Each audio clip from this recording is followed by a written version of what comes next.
welcome to Turn the Page, the official podcast of the Syosset Public Library.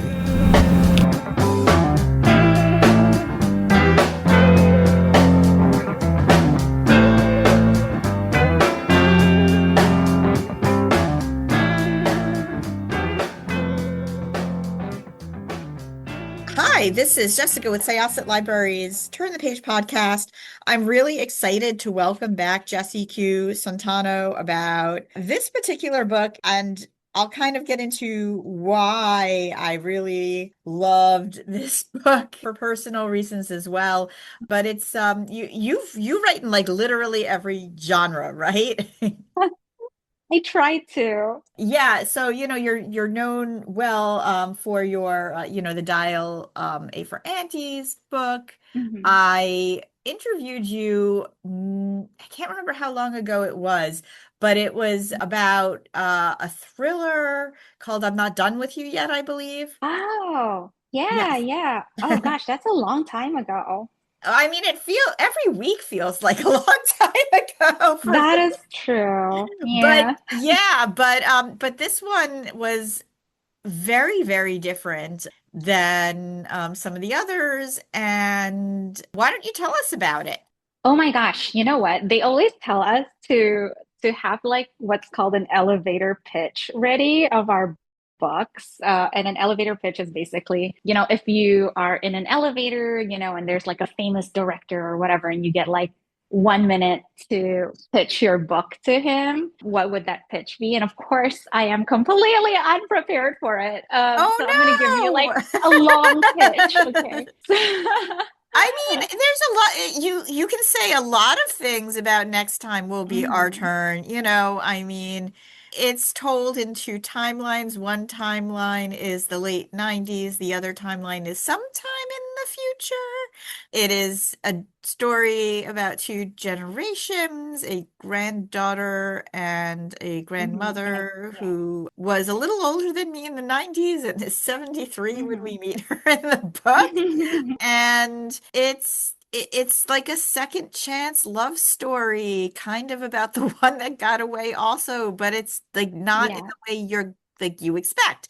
So I guess what I'm going to ask first is where the idea for this story came from, and then we can talk a little bit about the main characters and how everything plays out. hmm So when I was 16, I actually did graduate from Singapore high school.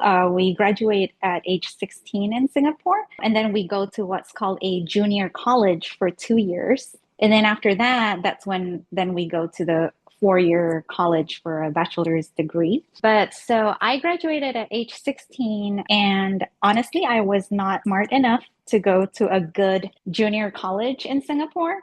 So, so my parents were like, okay, you're hopeless. We're going to ship you over to LA. And my brother was already in LA because I guess he was even more unsuited to the Singapore education system than I was. So he went to high school there. And so it was literally that, my brother age 18 and me age 16. And we went to Pasadena City College. So I guess that was how the story came about because, when I look back at my time at PCC, I'm like, my God, how did I not get murdered? Like how did I not get kidnapped and murdered there? Because I was so naive. I didn't know how to drive, and my relationship with my brother was like Magnolia's relationship with her sister in the book where her sister is like, God, why do I have to look after this 16-year-old kid? And and he was supposed to drive me to school and home from school, but sometimes he just wouldn't, and he'll be like, I don't know, take the bus, whatever. And I remember any classmate that I just met that same day would be like, oh, I can give you a ride. And I'll be like, okay. And I just climb into some stranger's car, at age 16. And because I was at a community college, I was surrounded by people who were like much older than me, like they were mostly like at least 19 years old. And then Yeah. up to like their mid 20s, basically. And so all of my friends were in their early to mid 20s. And I keep up with like the early reviews of my books, and I saw like quite a few people mentioning being uncomfortable with the age gap. And I totally understand that, but like, unfortunately, that was my experience because I was there when I was 16, and all of my friends were so much older than I was. And Yeah, I'm so and grateful that I I didn't, get yeah, killed. no, for sure. And I have to say, I do understand that as well. And sometimes looking back at things, you're just like, oh, okay, Yeah. but I think taking time period into account is really, really important when especially when you're Hmm. reading, a book about, the future, Yeah. or a book about the past, I should say. Yeah. And I'm not talking about like 16-year-old or 15, 14-year-old and 20, 30. So I'm talking about Hmm. there, and I'm sure it's still pretty common, but Hmm. the idea of dating somebody a few years older, like, you're on the verge of graduating high school and they just started college, was Yeah. not really considered at the time a taboo Hmm. or inappropriate necessarily. In fact, I was Yeah. just telling my coworker, like, that was like, you wanted it was like you wanted to be 16 and have somebody, like someone waiting for you in college, which, I mean, in all honesty, is not like particularly for various reasons. Like if someone's going away and, like you can talk about that. And obviously, once you cross over from one type of schooling lifestyle Hmm. to another, things definitely shift and change. But Yeah. it really was not uncommon, nor was it really frowned upon. So I mean, it is authentic to the time period, and I will say, like, nothing really happens between the two of them. They're friends. Um, Yeah. one of my best friends I met when I was 16 and she was 22, and we're still really, Oh, wow. That's yeah, we're amazing. still really, really close friends, like probably Yeah. like one of my absolute best friends. But, it's just kind of the way that Yeah. it was. And Yeah. the I way that mean, I do suspect it kind of still is for some people, because if it, you meet your significant other in high school and like they're a grade older than you, and then you're 17, they turn 18 and go to college, it yeah. happens. But I believe, your main characters, so Magnolia and Ellery's 22, I believe. Hmm. Yeah. I did decide to age her down after reading the early reviews. So in the official book, Ellery is 19. So the age gap isn't as big. Oh, okay. Yeah, Yeah. okay. So I have the what is it? I have You have the the early advanced yes, I have the reader ARC. That's copy. Yeah. interesting. But again, it's nothing really happens, and also it's Yeah. just it's, of the time period, it was not uncommon. Mhm. And there are boundaries there that I found were very well laid out in the ARC as well. But I think, Yeah. like, what is, like, this book in particular, one of the things that makes it super important to me is because my grandmother had a friend when she was younger, when she was Hmm. 14 in the 20s, who Hmm. was an out lesbian in New Mm, York wow. City. Yeah. And, when she used to tell the story, first it was, oh, I knew this girl. She told me she was a lesbian and gave me flowers. I told her I wasn't, and that Hmm. was it. But then, like, as the story unfolded and as we got older, it would be like, and I went to her parents' house for pizza all the time. And then we did Oh, this, and then we did that. yeah. And I have a picture of her with a heart around it, and she's lovely. And my Oh, grandfather was there too. And my yeah. grandfather's like, yeah. And, my grandfather certainly was Yeah. like the love of my grandmother's life. She absolutely Like the two Yeah. of them, there was no question. Right. You know, he fought in World War II. They wrote to each other every Hmm. day, like whatever, but she never forgot this young woman, which Oh as someone gosh. who's by myself and married to a man, I was always like, I Hmm. wonder if my grandmother was like my first bi hero that I didn't realize. So Oh, it oh was, my you know, gosh. and that Yeah. could probably that could be untrue. However, I did find it really interesting how no matter how old my grandmother was, she Hmm. never forgot this woman to Oh the my point that, gosh. like, when marriage equality was passed, you know, Yeah. he asked her, and she's just like, "Oh yeah, like this woman," and he told Yeah. the story, and then she's like, "And then the other day, I was trying to look her up on the internet." We're like, Oh in her wow. assisted living home, and we're like, "Oh, okay." So getting back to the story, so Hmm. Magnolia is she meets this woman Ellery who Hmm. becomes like a really close friend but also a crush, and the two Yes. of the she's relaying the story to her granddaughter after she brings Ellery Hmm. to a big family affair. They're both in their 70s and they kiss in front of everyone. And the two of Hmm. them are kind of going back and forth, and she's weaving how yes, she did marry, this man and she cared very much for him, Yeah. but Ellery was also always in the back of her mind. And it's so much about like just like self acceptance and the paths we take. And it's a family story. It's a story between sisters and grandmother and grandchildren, and just sort of how love weaves its way around through decades. Mm. So thank you for Yeah. writing it. Yeah, oh, you know what? That wonderful elevator pitch. I'm gonna try and memorize that. Thank you. You're welcome.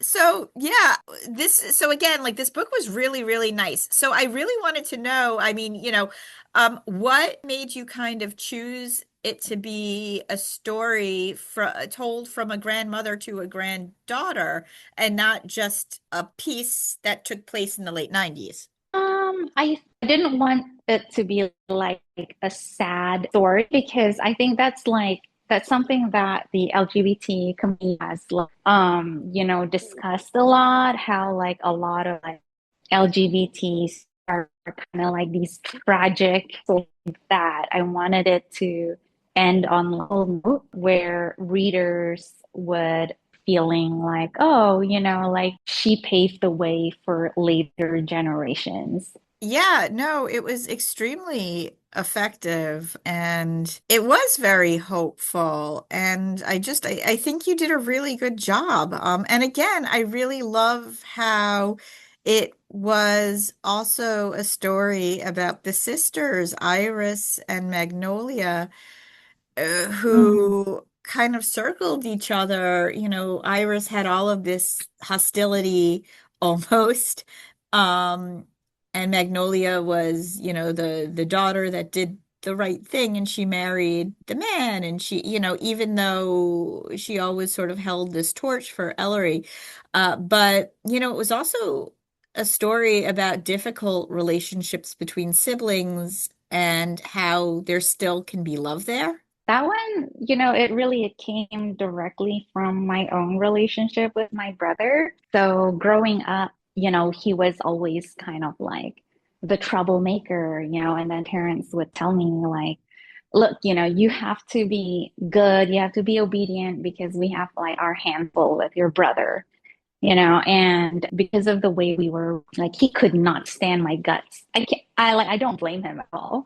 And, of course, like, I disliked him too. And it wasn't until we were adults that, like, we became closer to each other. And at one point, my brother, I think when we were like in our 30s, we went out for lunch and he said to me, like, I did a lot of thinking, and how growing up, like mom and dad would like keep comparing us, and I was like, yeah.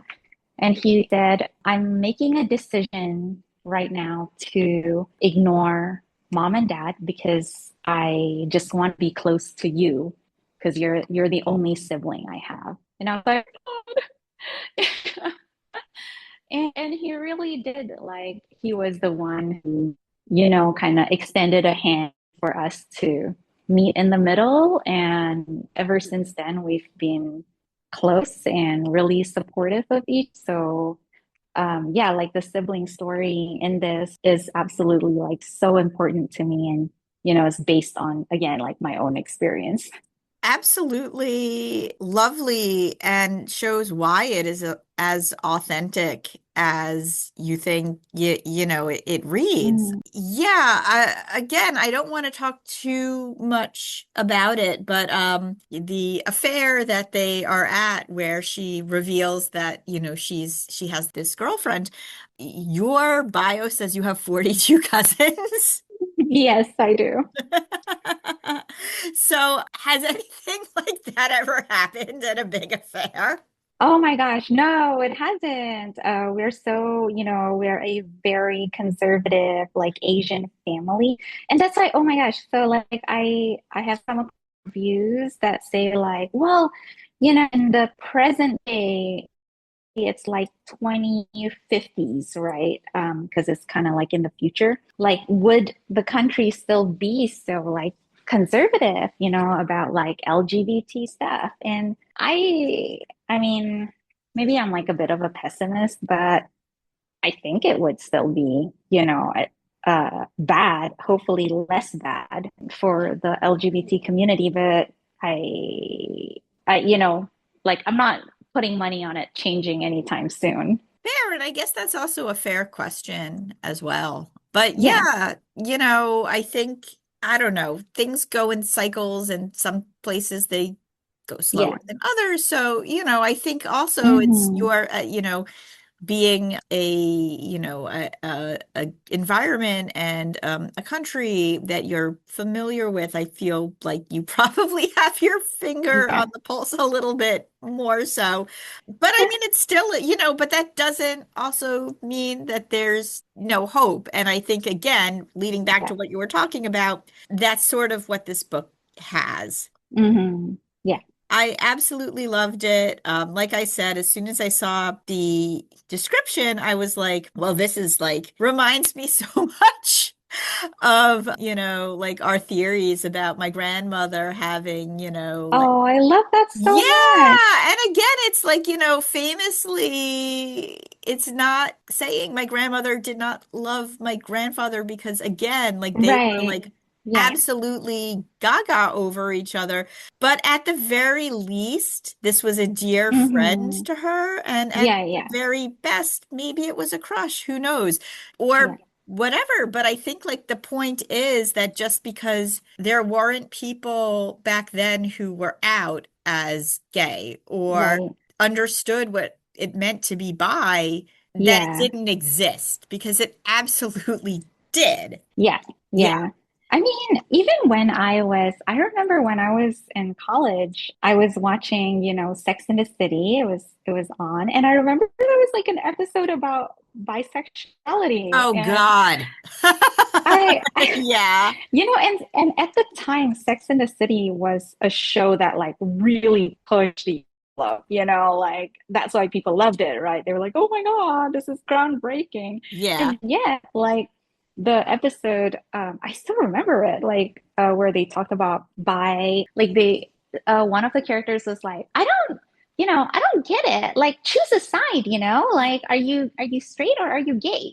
Yeah, I And know. like that And was that, their yeah. whole attitude about it. It's like, oh, you're just confused, or oh, you're just doing it for attention. And they even, I think they said like, oh, if a man says he's bi, that means he's gay. And and then Yeah, the yeah, woman they says did. why And, she like it doesn't exist and you're just being yeah, yeah. immature. And I just like, it was just, so, Yeah. yeah, and I watched Sex in the City myself when it first ran. And Mm, I like to tell the yeah, story just because, and this isn't to knock people who still like it or enjoy it. yeah, But a few years after it wrapped, I was at my then boyfriend, now husband's house or apartment, and he was doing something. So I started watching it on TBS, and it was very mm, heavily censored, like all the outrageous, yes, funny, awkward moments where people were getting caught naked or saying things Yeah. were gone. It was just the bare bones. And I was like, I don't Mhm. actually think I like any of these people.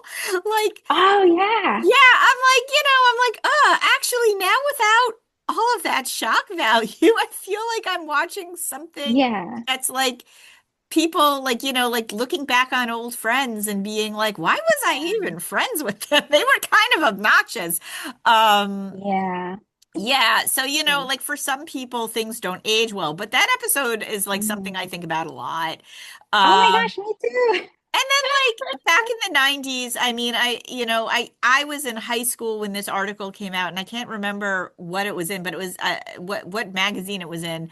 But I remember being in my high school library and there was like this article in this magazine that we had because we had all the magazines from teen to like Mhm. people and it was like the new sexuality, bisexuality, it's like Oh you like this gosh, person yeah. and you like that and like I just remember kind of reading it and like be like, and I didn't like formally just start like being like, look, yeah, I'm bi for quite a Yeah. while, probably, and like even like as much as I am now after my parents passed, I was like, screw it. I'm just this is like it doesn't change anything about me. Although most people, I was Hmm. pretty much open and out to most people, because it Hmm. doesn't change anything about me.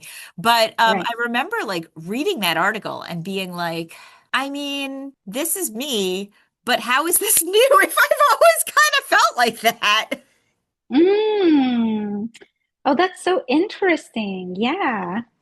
But again, like that's why I really love the time period of the story and I like just how it all worked out.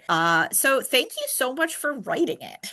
Oh my gosh, this means so much to me. Wow. I mean, this is honestly like just it was a dream of mine that someone would read this story and kind of connect with it, on a level that you are. And yeah, that just means so much to me, especially because like, I live in a very conservative country. So like I'm not able to be like as open about things like as I Right. want to be. And like, I even told my publisher, like, please do not sell any copies of this book to, in Indonesia.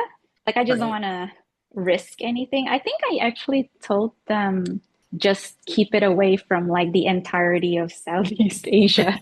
I don't, I can't remember now what I told them, but I was very like strict about like absolutely no copies sold here because I don't want to like endanger myself and my family.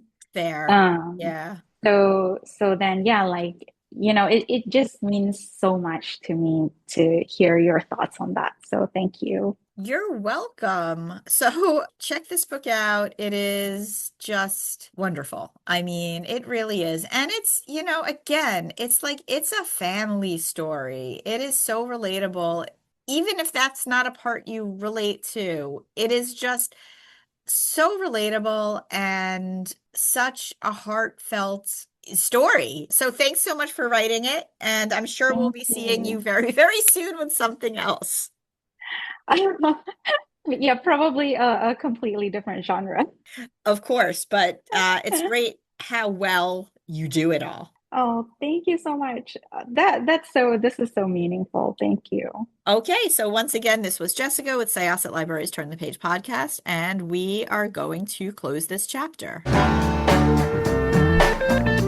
It's time to close this chapter of Turn the Page. Join us for the next episode.